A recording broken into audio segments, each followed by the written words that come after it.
What's good, innies? Way back in season 1 of Severance, which was literally years ago, I made a video about how strange Severance is when it comes to food. In that video, I touched on a specific theory that suggests that Lumen intentionally tampers with the water supply to manipulate the public into doing their bidding. Now, the water theory is kind of wild, but it's not as far-fetched as it might appear when you look at all of the evidence together, which is exactly why I'm making this video. Now, I know what you're thinking. Nautilus, you only like this water theory because you're a sea creature with a streaming account. Well, not this time. Back in season 1, we had a few clues or references to water, some of which were hard to ignore, but now that season 2 has aired, that particular collection of clues only seems to have gotten a little more convincing. Before we dive, best believe this video is chock full of spoilers, so make sure you're caught up before you continue. And of course, as always, a big shout out to the channel patrons. These fine specimens you see here make the world go round, and I thank you for that. And a big thanks to Heather Loney and Reed Strauss for choosing to support the channel directly. I appreciate you. Look forward to seeing your name in the closing credits going forward. While I'm at it, shout out to Rendell, who's been kind enough to help me with the channel Discord. This is free to join, of course, but there is only one rule. You have to be a very chill individual. Alright, tinfoil gang, enough with the yapping. Tighten up that tinfoil, because it's time to dive. Alright, tinfoilers, court is in session. The defendant, Lumen Industries, has been accused of playing in the water to gain some control over the general public as a means to an uncertain end. First off, let's establish that according to what we know in the Lexington letter, Lumen manufactures all sorts of creams, salves, and ointments, as well as products like toothpaste, deodorant, and lotions. All products that can be absorbed into the body. And it's not hard to imagine that Lumen requires a ton of water to make all of these water-based products, and this puts them in a position to low-key spike their products with mind-altering chemicals without the public being the wiser. Lumen is no stranger to manipulation. It's their entire playlist. So the idea that they would be willing to do this is not something we should put past them. Looking back on Peggy Kincaid and her account, she herself mentions that she used to use their products in her day-to-day. And according to her, the day she decided to look into working for Lumen, she felt as if the universe was conspiring to push her towards that decision, the interview. I can't help but wonder if one of the aims of this story is to drop the subtle hint that she didn't make the decision to go for that interview on her own. She may have had a little help.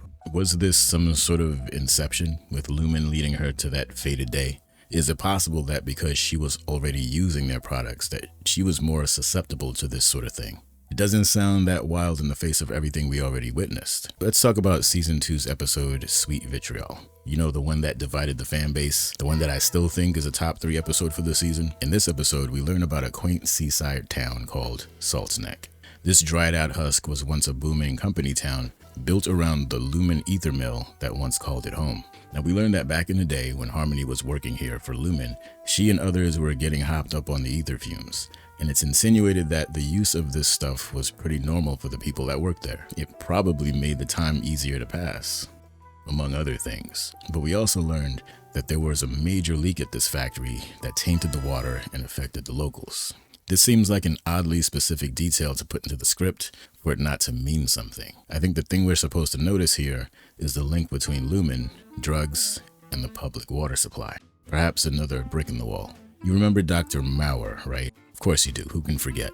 In season 2, he's seen retrieving dental tools from O&D, and then later on we learn he uses these tools in one of the testing rooms to clean the teeth of the subjects. Now here's the thing, I think we can safely assume that the test subjects are also using Lumen's special toothpaste recipe, among the other products they must have given them.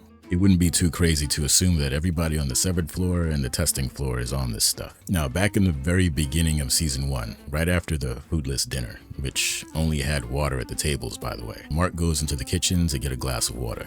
And we notice that Devin has her water filtered. Completely normal, right? But it does sort of feel like they wanted the eagle-eyed viewers among us to notice this small but possibly significant detail. We can't talk about this subject without mentioning the ever-present water tower, with that Lumen droplet logo emblazoned on it as it watches over the town of Kier like the Eye of Sauron. This tower is often used in the establishing shots, the shots that tell the viewer where we are, and you can see how the water tower, a literal symbol of the public water supply with a Lumen logo on it, might be a massive clue hiding in plain sight. And don't even get me started on the talking water tower in the orientation video in season 2's opener. We already had a talking lumen building in this video. The addition of the talking water tower, well, that seems like a choice. There are also a ton of smaller references to water that we could easily ignore, but again, there's enough to make you wonder when you put it all together. For example, there's the fact that the MDR files are codenamed things like Tumwater and Cold Harbor, both names referencing water. But that's only the half of it.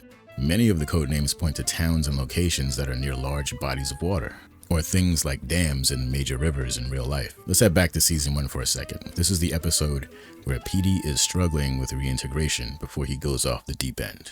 Do you remember how this event started? This complete mental breakdown begins when PD is taking a shower, an act that seems to trigger the fatal reaction. Coincidentally, it's not long after Mark's reintegration procedure with Ragabi that he also has a mental collapse right after drinking a glass of water. In season 1, we also learned that Lumen expects innies to wash their hands at least 10 times per day, according to the manual. Now, I'm all about hand washing, but I think we can agree that washing your hand 10 times on what is probably a normal 8-hour shift seems a bit excessive. Unless, of course, that water is special and you want whatever you've got in there to really permeate the skin. Now remember, we were told in interviews with production that the answers to everything is in the handbook. So even a small detail like this should give us a reason to think about it. To be honest, this was the first clue that got me on board with the water theory. This and one other detail we're about to get into. Now we mentioned the file name Tumwater. That name carries special significance besides being one of the names of the rooms on the testing floor. There is this excerpt from the Kier Chronicle, which is some text that appears in the show, and it gives us some background into the lore. It details the story of James Egan doing some so-called humanitarian work in a small African village. Now I won't go into the whole account in this video, we will later though, but the story drops a few interesting hints on us. The story confirms that Severance takes place in a world that may have been severely affected by climate change, making fresh water scarce for some people. The town in this story, Libono, was apparently one of them. That is until James Egan, quote-unquote, saved them.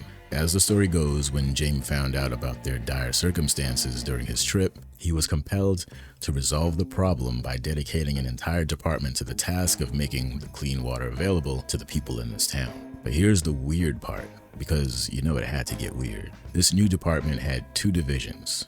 One to engineer the piping system to reach the underground water sources, and the other, a biochemical engineering division, to work on a patented additive that supposedly adjusted the water's pH to a proper balance, and they called it Tumwater. That name choice should make your tinfoil caps crinkle just a little bit. It's also interesting to note that Lumen decided it would be a good idea to build one of their charter schools in this town. So here we have a small town whose water source is controlled and conditioned by Lumen, and they also built a school to recruit new members. Is it just me, or does this sound like the company's MO? By the way, there are 20 Lumen charter schools within the United States at the time of writing. I've been suspicious of this theory being true, but I never felt like it was solid enough until I learned about the James Egan Libono Tumwater story. So what do you think? Is there enough for you here to buy in? After looking at all of the evidence, this theory sounds a little more plausible than I had first imagined, and it's not any crazier than the things we've already seen.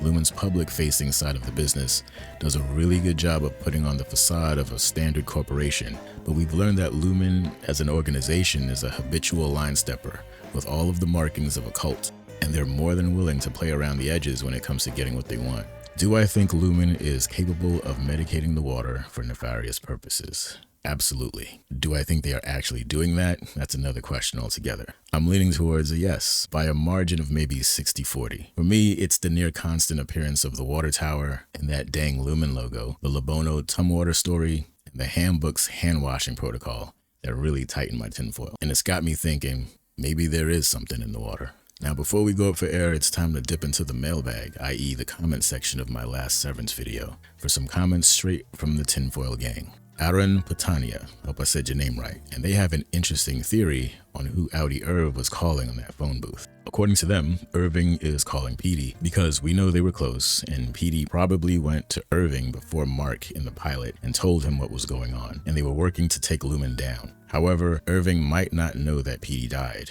and that would explain why Irving's contact isn't picking up. This is a good one, and I can't argue with the logic. It certainly makes more sense than the Cobell theory, and I especially like the explanation for why the receiver isn't answering the calls.